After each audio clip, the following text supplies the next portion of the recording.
নমস্কাৰ। এটা নতুন ভিডিঅ'লৈ আপোনালোকক পুনৰবাৰ স্বাগতম জনাইছোঁ। আশা কৰোঁ আপোনালোক সকলো ভালে আছে আৰু বৰ্তমান বাৰু ময়ো ভালে আছোঁ। ভিডিঅ'টো আৰম্ভণিতে এটা খুব ভাল খবৰ আপোনালোকক দি দিওঁ। মোৰ বাবে ভাল খবৰ দেই আচলতে। সেই খবৰটো হৈছে কি, আজি মই পোনপ্ৰথমবাৰৰ বাবে ইউটিউবৰ পৰা যিটো টকা উপাৰ্জন কৰে, সেই উপাৰ্জনৰ প্ৰথম টকাটো, ইমান দিনে কাম কৰাৰ প্ৰথম টকাটো আজি মোৰ বেংকৰ একাউণ্টত সোমাইছে। কিমান টকা সোমাইছে সেই কথা আচলতে ক'বলৈ নোৱাৰি, সেইটো বাধা আছে, কিন্তু বৰ বেছিও নহয়, কিবা এটা সোমাইছে আৰু, কিন্তু সেইটো আৰম্ভণি হৈছে। গতিকে তাৰ বাবে আপোনালোকক সকলোকে পুনৰবাৰ ধন্যবাদ জনাইছোঁ যে আপোনালোকে ইমানখিনি মৰম আশীৰ্বাদ দিয়াৰ কাৰণে এইখিনি সম্ভৱ হৈছে। কিন্তু এই কথাটোতো ৰিলেটেড কৰি মই আৰু এটা কথাহে ক'ব বিচাৰিম।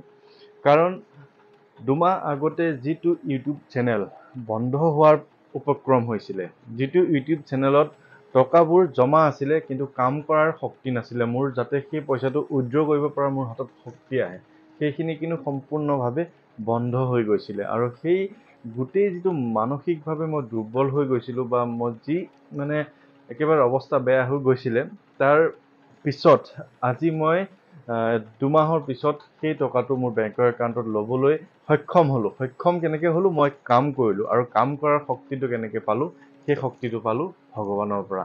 আৰু সেই ভগৱানেই মোক ইমান শক্তি দিলে এই 2 মাহত, যাতে মই সকলো কথা বাদ দি কেৱল মই তেখেতক স্মৰণ কৰি, তেখেতক সকলোখিনি অৰ্পণ কৰি মই নিজৰ কাম কৰিবলৈ আৰম্ভ কৰিছিলোঁ। আৰু সেই কামখিনিৰ পৰাই মই এই উপাৰ্জনটো আজি মোৰ নিজৰ একাউণ্টত সোমোৱাবলৈ সক্ষম হ'লোঁ। বৰ বেছি টকা নহয়, আৰু কিন্তু মই খালি এটা কথা ক'বলৈ ওলাইছোঁ যে কৰ্ম কৰি খাবলৈ যিটো আমাক শক্তি লাগে, যিটো আমি বৰ্তমান আপোনালোকে মানসিক বা যিটো শাৰীৰিক অসুবিধাত আপোনালোকে পৰি আছে, সেইখিনি দূৰ কৰিবৰ কাৰণে আমাক এটা শক্তি লাগে। সেই শক্তিটো ক'ৰ পৰা পাম আমি? সেই শক্তিটো পাম আমি নেদেখাজনৰ পৰা। আৰু নেদেখাজনক সন্তুষ্ট আমি কেনেকৈ কৰিম? তেখেতক স্তুতি কেনেকৈ কৰিম? সেয়া হৈছে আমি সদায় পূজা অৰ্চনা, বা যেনেধৰণে মই কৈ আছোঁ যে আপুনি হনুমান চালিচাখন পঢ়ক, আপুনি মনত বল বুদ্ধি পাব। মই সেইটো কথাটোহে, পজিটিভ এনাৰ্জিটোহে আপোনালোকক দিবলৈ চেষ্টা কৰি আছোঁ। মই কোনো চমৎকাৰৰ কথা ইয়াত কোৱা নাই, কিন্তু চমৎকাৰৰ কাৰণে চমৎকাৰ 2-এটা নোহোৱা নহয়। আজিও এটা ঘটনা ঘটি গৈছে, সেই কথাটো মই আপোনালোকক পিছত ক'ম। কিন্তু যিসকল লোকে, বহুত লোকে এনেকুৱা ধৰণৰ মোক মেছেজ কৰিছে যে ADRE যিটো পৰীক্ষা দিছে তাৰ ফলাফল যাতে ভাল হয়, বা আগন্তুক যিটো ADRE পৰীক্ষা আছে সেই পৰীক্ষাটোত যাতে ফলাফল ভাল হয়, তাৰ বাবে মোৰ ওচৰত বা মোৰ গোসাঁই থাপনাত বা প্ৰভু হনুমানৰ ওচৰত আশীৰ্বাদ বিচাৰি তেওঁলোকে মোক জনাইছে।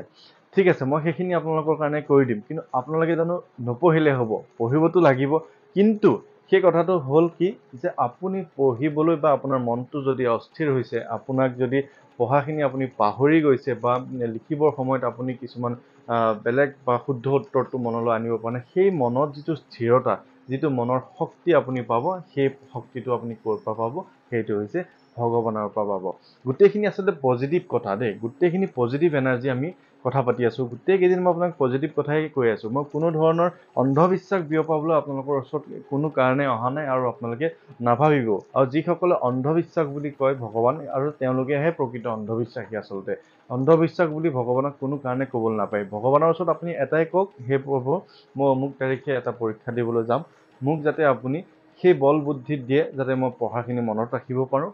সেই কথাটোহে আপুনি ভগৱানক কওক। আৰু ভগৱানে যেতিয়া বুজিব যে হয়, এওঁ কষ্ট কৰিছে, এওঁক আমি সেই যিটো তেওঁ বিচাৰিছে, সেই বস্তুটো আমি তেওঁক দিব লাগে। আৰু তেনেকেই আপোনালোকে বিভিন্ন ধৰণৰ পৰীক্ষা বা নিজৰ যিটো জীৱনত ছাকচেছ হ'ব। আপোনালোকে চাওক, কিমান ডাঙৰ ডাঙৰ মানুহে গণেশক পূজা কৰে, হনুমানক পূজা কৰে, শিৱক পূজা কৰে, শ্ৰীকৃষ্ণক আৰাধনা কৰে। কিয় কৰে? তেওঁলোকৰ হাততো বহুত অজস্ৰ ধন টকা পইচা, তথাপিও কিয় কৰে? সেইটো কথা হৈছে তেওঁলোকে অহংকাৰী নহ'বৰ কাৰণে ভগৱানে তেওঁলোকক শক্তি দিয়ক, তেওঁলোকে যাতে সকলো কথাবিলাক পাহৰি নাযায়, দুখীয়া মানুহক পাহৰি নাযায়, তাৰ বাবে তেওঁলোকক শক্তি দিয়ক। সেই কথাৰ কাৰণে তেওঁলোকে পূজা অৰ্চনা কৰে। আৰু আপোনালোকে চাব, যিসকল মানুহে কোনো দিন ভগৱান বিশ্বাস নকৰে, এটা সময়ত তেওঁলোকৰ দুৰ্দশা বুলি আপোনালোকে চাবচোন। কাৰণ তেওঁলোকে কোনো কাৰণে এনেকৈ ধৰণৰ বা আধ্যাত্মিকতাক বিশ্বাস নকৰে, আৰু বিশ্বাস নকৰি তেওঁলোকে নিজৰ মনতে ইমান বেছি এটা ৰজা যেন নিজকে ভাবি লয়, যেন পৃথিৱীত তেওঁলোকৰ ওপৰত কোনো নাই। তাৰ কাৰণে তেওঁলোকক এটা সময়ত ভগৱানে শাস্তি দিয়ে, আৰু এটা সময়ত তেওঁলোকে ভগৱানৰ শৰণ ল'বলৈ বাধ্য হয়। আচলতে কথাবিলাক গোটেইখিনি পজিটিভ কথা আৰু আপোনালোকক মই পুনৰবাৰ ধন্যবাদ জনাইছোঁ যে মোৰ ইউটিউব চেনেলটোত বা মোক যিখিনি আপোনালোকে মৰম দিছে আজি যে মানে কিমান বেছি মোলৈ ফোন আহিছে কিমান বেছি মোলৈ মেছেজ আহিছে কিমান বেছি মোলৈ কমেণ্ট আহিছে আপোনালোকে নিজেই কমেণ্টবিলাক চালেই গম পাব আৰু কিমান বেছি মানে ফোন আহি আছে প্ৰত্যেকৰ ফোনটো আজি মই ৰিচিভ কৰিবলৈ চেষ্টা কৰিছোঁ যিমানখিনি পাৰোঁ আৰু ক'বলৈ আপোনালোকক চেষ্টা কৰিছোঁ কেনেধৰণে হনুমান চালিচাখন আজি মংগলবাৰৰ পৰা বিশেষকৈ আজিৰ পৰা মোৰ কথা শুনি মোৰ কথা মানি বহু লোকে হনুমান চালিচাখন পঢ়িবলৈ আজিৰ পৰা ধুনীয়াকৈ আৰম্ভ কৰিছে মোক জনাইছে আৰু আপোনালোকৰ মনৰ যিখিনি আশা আছে যিখিনি মনোকামনা আছে গোটেইখিনি পূৰ্ণ হওক তাকে মই কামনা কৰিছোঁ আপোনাক প্ৰভু ভগৱন্তই আপোনালোকৰ মনত যি ইচ্ছা লৈ আপোনালোকে আজিৰ পৰা সংকল্প লৈছে সেই সংকল্পখিনি যাতে আপোনালোকৰ পূৰ্ণ হয় তাৰে কামনা কৰিছোঁ আৰু আজি ৰাতিপুৱা এজন লোক ডিব্ৰুগড়ৰ পৰা আমাৰ ঘৰলৈকে আহিছিলে আৰু সেই কথাটো মই ক'বলৈ ওলাইছোঁ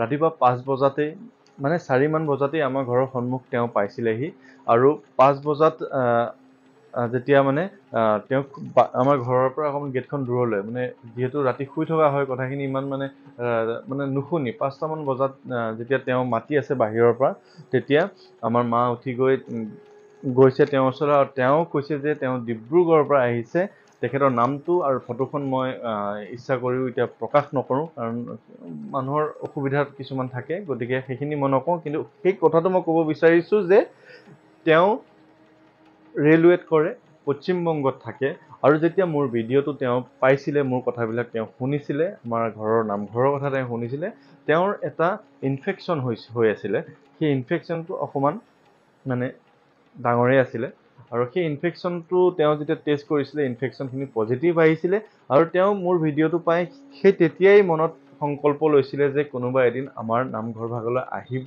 বা তেতিয়াই তেওঁ মনৰ পৰা এভাগ চাকি অৰ্পণ কৰি থৈছিলে যে মই প্ৰভু মোক ভাল কৰি দিয়া আৰু সকলোতকৈ আচৰিত কথাটো কি জানেনে তেওঁ যেতিয়া পশ্চিমবংগৰ পৰা অসমলৈ বুলি ছুটি লৈ আহিল তাৰপিছত ইয়াতে সেই একেখিনিয়ে টেষ্ট কৰিলে তেওঁ গোটেইকেইটা টেষ্ট নিগেটিভ আহিল আৰু নিগেটিভ অহাৰ পিছত তেওঁ একেবাৰে ৰোৱাই নাই তেওঁ কোৱা মতে তেওঁ যোৱাকালি তেওঁৰ ৰিজাল্টটো নিগেটিভ আহিছে ৰাতি তেওঁ গাড়ীত উঠিছে 8টা বজাত ৰাতিপুৱা 4টা বজাত আমাৰ ঘৰ পাইছে গতিকে চাওক ভগৱানৰ কিমানখিনি শক্তি আছে গতিকে আপোনালোক সকলোকে মই কৈছোঁ আপোনালোকে সকলোৱে নিজৰ যিজন উপাস্য দেৱতা তেওঁক সেৱা কৰক আপোনালোকক তেওঁ সঁচাকেই আশীৰ্বাদ দিব আৰু ভক্তিভাৱে সেৱা আগবঢ়াওক আৰু যিহেতু মঙ্গলবাৰ আজি আপোনালোকে বহুতেই সংকল্প ল'বলৈ আৰম্ভ কৰিছে মোৰ কথাৰ মতে আৰু তেওঁলোকক সকলোকে শুভেচ্ছা জনাইছোঁ আৰু আজিৰ ভিডিঅ'টো ইমানেই আৰু আপোনালোকে যদি ভিডিঅ' চাই অকণমান আমনি পাইছে মোৰ কথাখিনিৰ পৰা কিবা আমনি পাইছে জনাব দেই কাৰণ এজন লোকে কালি কমেণ্ট কৰিছে